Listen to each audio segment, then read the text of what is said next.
Hello and welcome to Off the Bench, where you get first-rate analysis from the well-informed sports fan. We have a trio of first-rate analysts, myself being one of them. Hello, I am Sean Dustin. We are joined by a man who has never met an Ohio State Buckeye that he likes, Javon Tavares, and another analyst who is not going to get a warm welcome from the Boston fans when he goes there, Mr. Kevin Cornegay himself. How y'all fellas doing, and how was your week? Great week, man. Great week. Celebrating a birthday today, man. So we're really excited about it, man. We got an 11th birthday for the birthday boy, right? Yes, sir. Yes, sir. Devon, 11 years old. Young Prince gonna be the king one day. Man, he's already trying to fight for that crown right now, but I got to keep him at bay. Where did he get that competitive nature, Kevin? Oh, you know what? I have no idea. But I tell you what, he has it, and I like that. So I love that. So. There you go. Hey, how was your week, Javon? Happy birthday to my nephew, man. And we also had another special birthday this past week, man. You know, a guy that's wearing an Orlando Magic hat right now and a Decon shirt had a birthday the other day, too. Yes, sir. Yes, sir. See that? Oh, thank you, beautiful. Thank you. Thank you, Sally. Thank you, beautiful. That's awesome. That's great. Happy birthday. Happy birthday as well to you, Brother Sean. Happy birthday, my man. Thank you, man. I really appreciate that, man. And another year in the books, man. You know, God's blessed us enough to have another year, man, to do it. And I'm thankful and proud to have friends and family to celebrate it with. So it's absolutely a blessing. And look, fans out there, you're only going to get this here, where you're going to see a family environment. You're going to see the kids engaged. You're going to see our passions and the things that we love at the forefront. And that's what we do here at Off the Bench. Yes, sir. We have a great show for you all today. I'm excited. You haven't seen us for a little bit. There's been a lot going on in the sports world and out of the sports world. You know, today we're going to put a bow on the NBA Finals. That was over pretty quick, but a lot of significant things happened. We're going to cover the 2017 NBA draft, where there was some late trades, some people vying for different position. We're also going to cover the lauded, what the fans wanted, McGregor, Mayweather, coming in August, and then we're going to have an on the bench segment. So we're going to get right into it. We're going to get into our NBA Finals recap. It was obviously the matchup that was anticipated. It was the matchup that was wanted. And it was the matchup that everybody got that is a passionate sports fan. And that is the Golden State Warriors and the Cleveland Cavaliers. You had a team that was coming off of a 73-win season last year. How do you get better than that? You add an MVP, a 2014 MVP, reigning MVP, a Defensive Player of the Year candidate, and a lights-out shooter with Klay Thompson, and that is the Golden State Warriors. En route to their championship, their Western Conference championship, they had to get through the Cleveland Cavaliers, and boy, did they ever. Cleveland, they tried to fight, they fought valiantly, but they were just overmatched. They got blitzed, and they ran into a buzzsaw, and in a lot of ways, they were dominated. But to get a little bit more into that, I'm going to start off with Flo. I want to know, what were your biggest takeaways, and then I'm going to ask Kevin the same question. What were your biggest takeaways from this year's NBA Finals that ended in a 4-1 defeat for the Golden State Warriors in a championship, their second in 3 years? So my biggest takeaway from this finals was Kevin Durant. His ability to step up on that stage with all the criticism about his move to Golden State.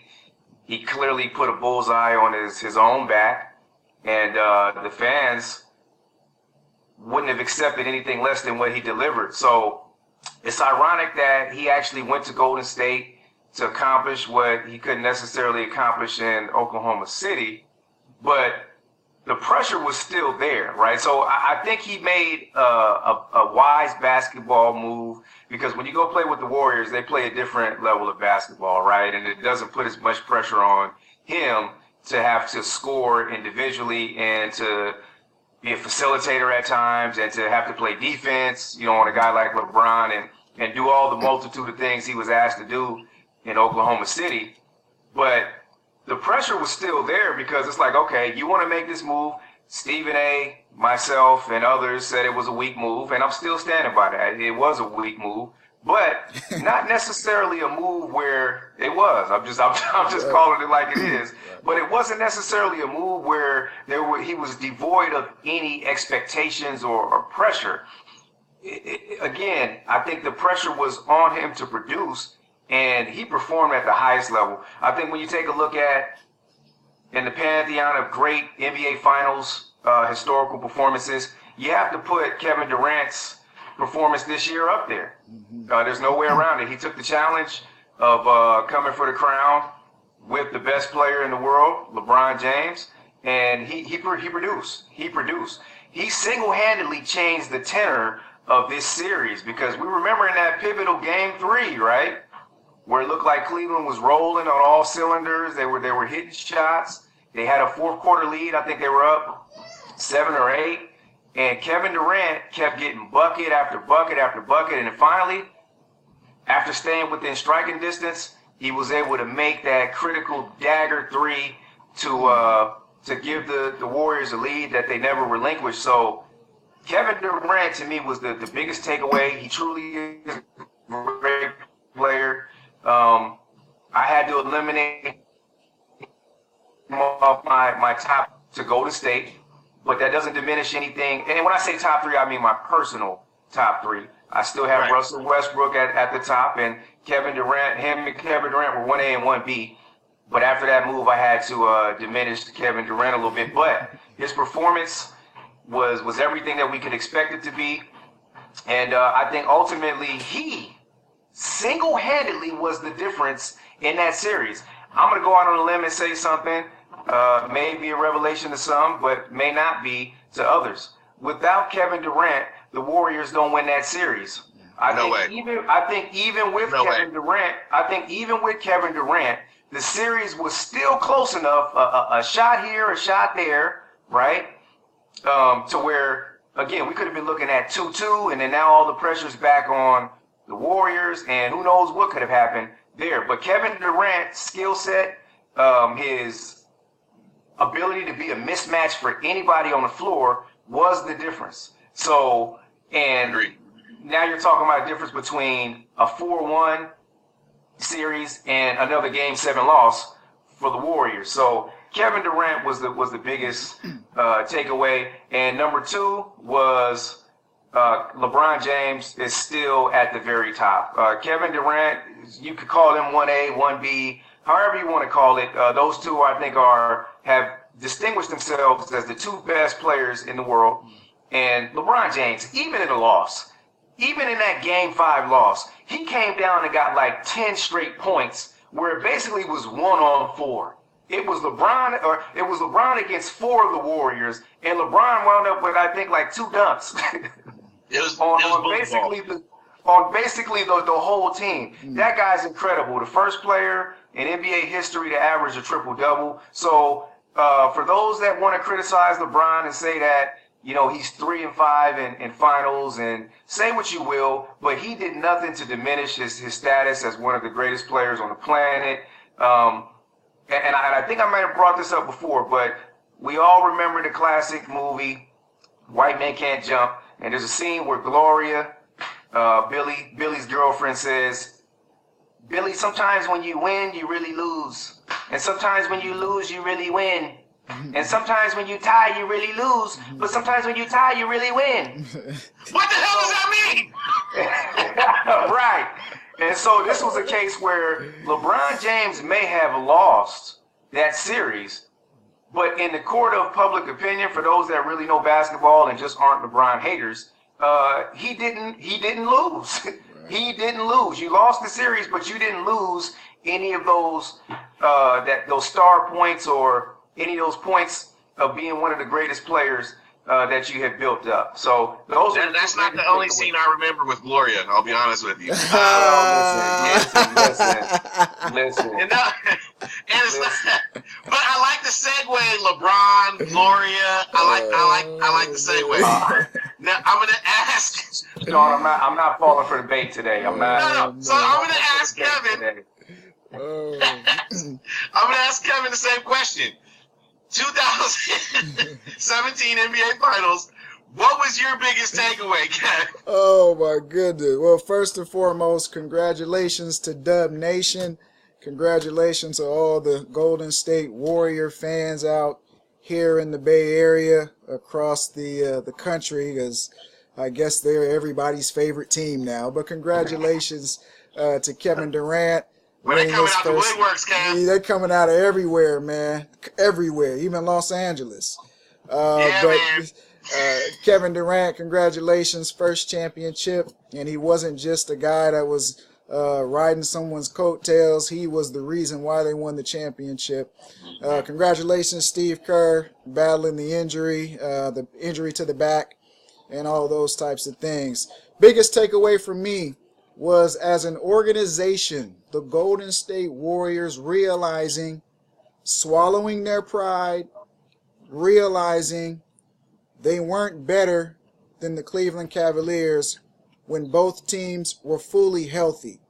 Now, in 2015, they were able to win the championship, but let's be honest, no Kevin Love, no Kyrie Irving. It still took him 6 games to be able to dispatch the Cleveland Cavaliers. Then last year, even though they won the 73 games, even though they were up 3-1, it took a simple suspension from Draymond Green, a guy who's barely averaging double figures, but it took a simple suspension for Cleveland to be able to get that Game 5 road win and then really outplay Golden State in Game 6 and Game 7 to be able to win the championship. The Warriors looked at themselves. A great job of self-scouting. Sometimes it's hard to self-scout because you have to look at yourself in the mirror and you've got to throw darts at yourself. And you've got to tell yourself, hey, I'm not as good here when I thought I was. I'm not as good there. And you have to eat some humble pie. And sometimes when you look at yourself, that's very, very difficult to do. But the Warriors as an organization did that. They said, we have to get better. Cleveland's a little bit better than we were. Yeah, we won 2015, but they're a little bit better than we are. So what are we going to do? We're going to go get the best player on the free agent market, Kevin Durant. We're going to recruit him similar to a way that Roy Williams from UNC recruits, or a John Calipari from Kentucky, the way he recruits. You take several plane flights across the country for that high school prospect. You're at his high school games. You're at his AAU tournaments. You keep your face in that prospect's eyes, right? And that's the same thing that Golden State did. They took their 4 best players. They put them on a plane. They took their head coach, their general manager, and their owner. They all jumped on a private plane.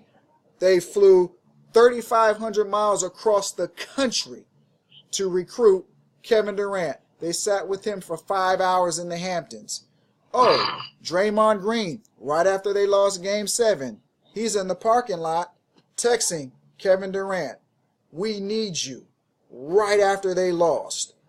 He's calling Bob Myers, do what you got to do to get Kevin Durant. It takes a person who has to humble themselves to be able to reach out like that. To be able to reach out to a guy. I'm not making the same face Javon's making. Hey. That's the first thing you do after a loss. Hey. You calling for help. Hey, you're calling for help. You're self-scouting. After you got suspended in a critical game to change the complexion of the series. Help yourself. But you realize. Hey, bail me out, Kevin. Hey. Bail me out, Kevin. Hey, you realize you're not good enough the way that you're currently constructed. Give him some credit.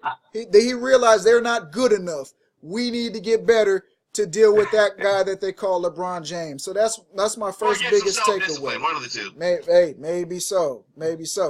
The second thing is this: what I took away on the Cleveland side, they're going to have to diversify what they're doing on the offensive end. Too much ISO ball won't work against the Warriors. And let's be honest, we are comparing this Cleveland team to one team in the league, and that's just the Warriors, because Cleveland will deal with everybody else. They have no issues beating any other team in the league other than the Warriors. Except San Antonio. I would throw San Antonio in a league of teams that could beat Cleveland. That's a good call. Not LaMarcus Aldridge minus Tim Duncan, San Antonio. That's a good call, in my opinion. I got you, and I don't want to get sidetracked because I know Kevin's trying to make a point. But again, you have a player in Kawhi Leonard that is capable of defending everybody, every star on that team. That's a good even call. Even down to Kevin Love. But again, I don't want to get sidetracked. I'm sorry about that, Kev. Go ahead, finish up. But to Cleveland, diversify that offense a little bit more. Open it up. Less ISO ball. More ball movement. With that said, I think we all knew last July 4th when Kevin Durant tweeted out his destination and that he was going to Golden State. We thought they were going to win the championship this year. Many of us think they're going to repeat and win it next year. And there's a handful of people that think they're going to be the first team to three-peat since the Lakers, the Kobe Shaq Lakers. That's a big-time possibility. I really only see two teams being able to compete with them. That would be a healthy San Antonio and then a healthy Cleveland Cavaliers with LeBron James on the squad. Those are the only teams I really see that will be able to compete with this Golden State Warrior team. But those are my two biggest takeaways. Golden State as an organization being able to humble themselves and say, look, we're not good enough. We barely won 2015. We blew it last year. Let's go get Kevin Durant and make sure there are no questions who the best team is. Great takeaways, fellas. Real quick, I'll give my takeaways. On the Golden State side, is how great of a team they are. And as a team, I mean as a front office management team, as the product they put on the floor, and I'm not sure, probably the last team I remember seeing share the ball this well was maybe 01-02 Kings, where the ball really never stopped moving. And they could care less who took the shot.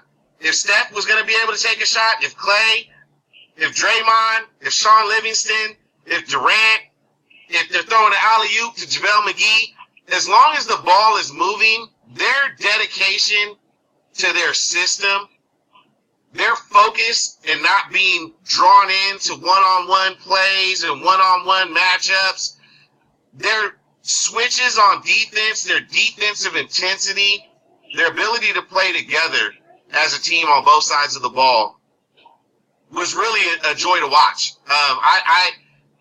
I'll never hate on great basketball. I love watching constant movement, give and goes, back cuts, the nonverbal communication.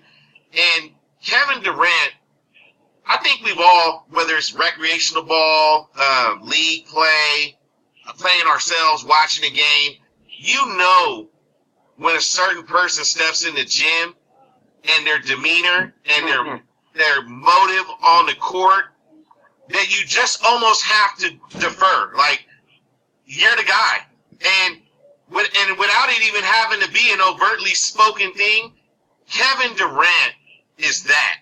We've seen it when he's played with Olympians and other great players. We've seen it in all-star games. We've seen it now going to a team with a two-time reigning MVP and it not even being a question who the best player was on that team immediately. And during that series, who the best player on the floor was. LeBron James obviously did nothing to diminish his legacy in terms of how great he played, but he wasn't the best player on the floor for a lot of that series. Kevin Durant play after play after play after play. Being up 1, putting them up 4. Being down 1, putting them up 2. Ripping the heart out of a team. He did what Tristan Thompson was supposed to do for the Cavs, which was extra possessions, these breaking plays, these, oh God, not again, that kind of stuff. And that's what Durant did. I mean, even when he'd get the ball, he'd miss a shot, get it back, make another one. Get fouled on the move, make a difficult shot. Hit the shot without even taking a dribble. Spot shoot.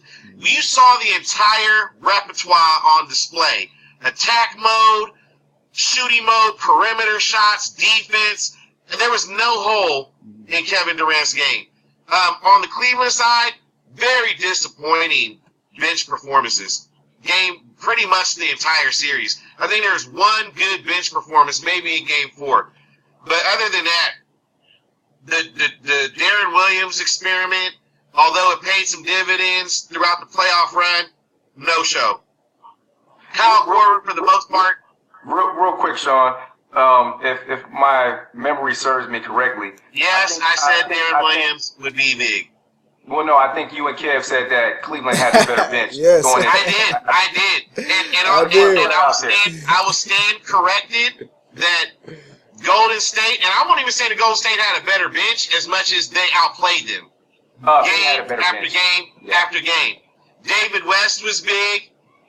Ian Clark at times. McCall came in and gave some great minutes. And JaVale McGee,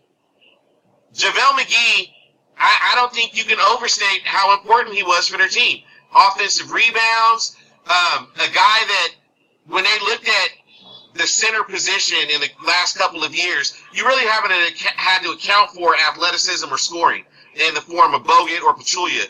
Now you see McGee and being able to do things, make up for mistakes on the defensive end, block shots and get to shots that other guys can't get to. He erased a lot of mistakes, and that was huge. Those are my takeaways. Next question that I have, I'm going to go Kevin first on this one.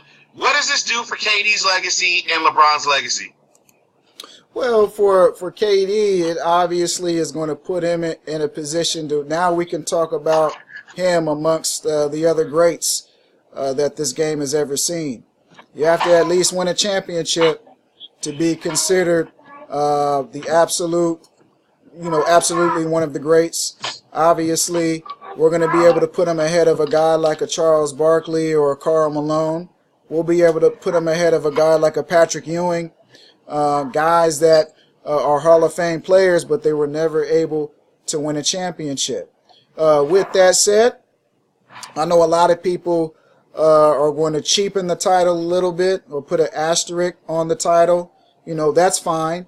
But I think 15, 20 years from now, we're not going to remember him switching teams to be able to get his first ring, especially if he's able to lock in a couple of more, which I firmly believe by the time he's done playing, health permitting, and they keep the majority, the core guys together on that Warriors team. Kevin Durant's going to leave the game with at least 3 rings. Steph Curry will probably leave the game with 4 because I do see another 2 to 3 left in this run for this basketball team. But for Kevin Durant's legacy, it now puts him amongst the top 20 in probably top 15 to ever play the game with this championship ring. He's a 4-time scoring champion, I believe.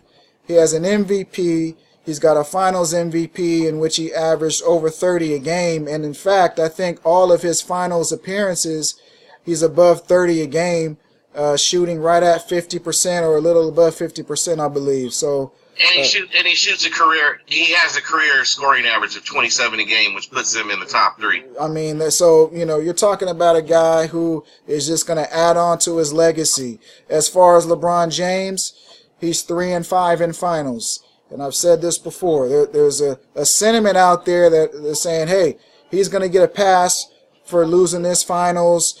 He wasn't expected to win, or he's came into the finals. He's a underdog 6 of the 8 times he's been in the finals, something like that. He's an underdog, so he's not expected to win. That doesn't matter. He's 3-5 in finals. He's under 500. And I went on record about a month ago saying he would have been better off not even getting to the finals and just having 3 rings out of what? Maybe 5 tries, maybe 3-2 in the finals or 3-1. He would be better off with that type of record as opposed to 3-5. Because all of the detractors, all they're going to talk about is him being under 500 in the finals. This doesn't help his legacy. It's not going to help his legacy if he gets back to the finals next year, 8 in a row, and he loses again, because now you're talking about 3-6. Remember, with LeBron James, we have individuals who want to elevate him to GOAT status. Okay? Well, the most important part of you being elevated to GOAT status, what is your record in the finals? You're 3-6, 3-7 maybe. So that takes away from us being able to put him as GOAT status, but we still can put him number 2 or number 3. I have no problem with that. But I'm comparing GOAT status because that's what everybody is telling me to do. Compare him to Jordan. And Jordan was 6-0, unblemished. So LeBron at 3-5 now. I think it's going to be very difficult for him to get the GOAT status. But hey, he's still a 3-time champion. He's repeated, so that's big. And he's also got a title for Cleveland, the first one since Jim Brown was running the football. And that's a long time ago. Okay. So there you have it. Those are all great points, Kevin. I think you've really clearly outlined what some of the detractors may have to say, what lies in the future for KD and this possible dynasty budding in Golden State after having won 2 in 3 years, and it doesn't look like that freight train is stopping anytime soon. Javon, I have the same question for you. What does this mean for KD's legacy, and what does it mean for LeBron's legacy? Well, I think for Kevin Durant, obviously, he goes from a player that had tons of promise and potential, one of the greatest players without a ring, to now in that elite group of individuals that has a ring. And Kevin Durant is a top 10 talent all time, no question. I even think that you could say that Kevin Durant is a top 5 talent if you wanted to say that. We're talking strictly based on skills and talent. I'd buy that. I'll buy that. Skills and talent aren't the only things that determine what your legacy ultimately is going to be. We know at the end of the day, when it comes to NBA success and when it comes to the way that fans and coaches and players view that level of success, the championship ring is the most important part of that equation. So Kevin Durant is lacking in that department, but he just got his first one, and he'll have an opportunity to add at least 2, 3 more. I am not as optimistic as some folks are in terms of this Golden State Warrior dynasty. And the reason why I'm not as optimistic is because free agency and this, year to year hierarchy that the NBA kind of is embracing. I just don't see the Warriors. I think somebody above. It might be Clay. It might be Draymond. I mean, Draymond has one of those type of personalities that can wear thin if you're not winning championships. As long as you're winning, he's a guy that, hey, you know what, we love. That's just Dre. That's just Dre. Well, at some point, when you begin to lose, that's just Dre. That's just Dre. Javon. It starts to get a little bit old. So I think the Warriors have at least another 3 years with this group. But I'm not willing to say that they're going to win 3 titles in the next 3 years. Javon. So, yes. I'll say this. If that happens, that's going to be the biggest upset since the Kobe Shaq Lakers. Kobe and Shaq, they should have won 6 or 7 rings. It was a huge upset. They only won 3. They should have won 6 or 7 rings. If this happens to the Golden State Warriors, it's going to be the biggest upset since those Kobe and Shaq Lakers not being able to tie Jordan and those Bulls. They should have. They should have won 6 or 7.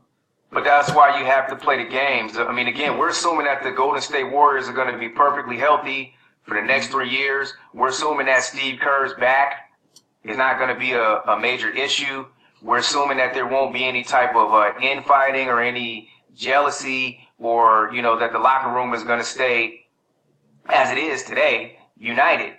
That's why you have to play the games. I mean, LeBron James is notorious from going from 0 to 100. I mean, 1 minute the guy is, everything's calm. Well, you know, we'll be fine. We'll be fine. We'll turn it up. We'll turn it up. And then the next week, he's going to his general manager saying, listen, I need this. I need that. You guys need to make this happen. We can't compete with the Golden State Warriors if I don't have this. So things change is all I'm saying. And so I'm not going to, you know, have the Warriors in a coronation, championship coronation for the next 3 years, because you have to play the game. Pending free agency. And injuries. What about an injury? They're one injury away. Well, exactly. And that's what I was saying, is that, you know, they're one injury away. We're assuming right now they're perfectly healthy, but they are one injury away. And also the pending free agency of 2018 could reshape the landscape in the Western Conference. Yeah. They're talking about LeBron James coming to L.A., Paul George coming to L.A. You know, what team LeBron James is going to play for in L.A., we're not quite sure. But, again, it's a year-to-year thing. And right now, the Warriors, in the current form that they're showing, they look like they can win 3 championships. But that's why you got to play the games, because you don't know what's going to ever happen. You don't know what's going to happen. So, but back to Kevin Durant's legacy, I think now he puts himself in champion status. He is at on one of the lower rungs when it comes to all-time greats at this point, because of that one championship. But he has an opportunity to move up.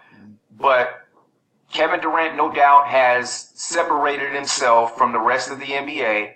And he and LeBron James, as I mentioned before, he and LeBron James stand alone at the top. No question. As the 2 best players in the world. And it's not even close for number 3. It's not even close for number 3. Now, that's with all due respect to Russell Westbrook and James Harden, but those 2 are clearly the best players.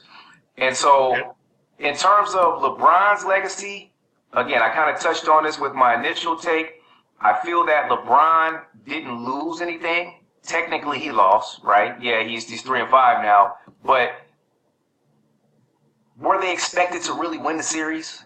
Were they? As you pointed out, they may have been underdogs in 6 of the 8 championship finals appearances that he's been in. So LeBron didn't do anything to devalue himself. If we're talking about how he's played in the past against the Boston Celtics, if we're talking about how he didn't show up against the Dallas Mavericks, if he had that type of performance, then I definitely think we would have to knock LeBron down a couple notches. But you averaged a triple-double in the finals, and you are clearly the best player on your team. Now, that's with all. And these weren't like, hey, 18 points a game triple doubles. Oh, these man. are 33 a game. Right. Come on, man.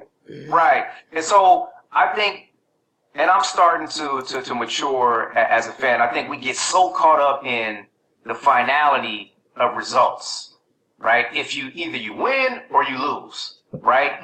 Life is not really like that. It's not really like that. We didn't expect LeBron to win this championship. He didn't.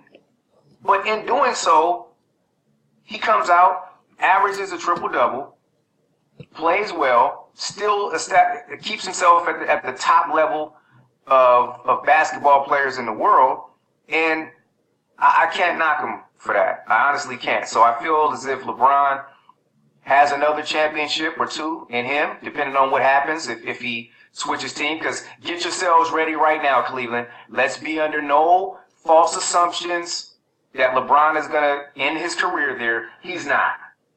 Dan Gilbert is an absolute, he's an A1 clown. Come on. He's an A1 clown. He's an A1 clown that lucked out by drafting a hometown kid in LeBron James. LeBron James is the single reason that Dan Gilbert was ever able to puff his chest out as the Cleveland owners. Oh, Okay, and we can man. talk to some of the GMs that he didn't bring back. But we're going to touch on that, I think, a little bit later in the show. I don't want to jump the gun.